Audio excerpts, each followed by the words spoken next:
Hi, my name's Jamie from Beacon Consultant Services. Thanks for tuning in to our 10th video on the A to Z of GDPR. Today we're going to be focusing on J for joint controllers.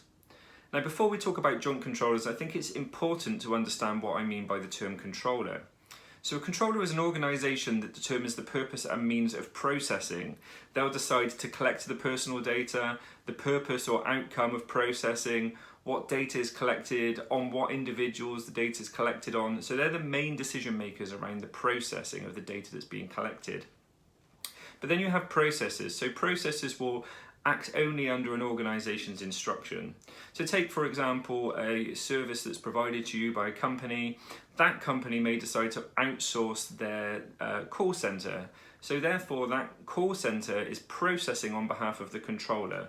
They're not determining how the data is used, they're being instructed by the controller as to how to process that personal data. And it's important to have that distinction because it will have an impact on contractual relationships. But then you have joint controllers. So joint controllers, two or more controllers who will jointly determine how the data should be processed.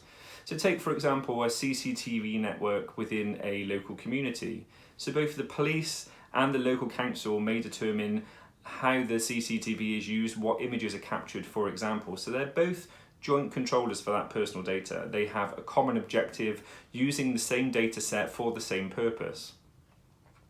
Now, joint controllers need to arrange between them who is ultimately responsible for the processing, but that doesn't mean that the ICO wouldn't fine both controllers if there was a breach to personal data.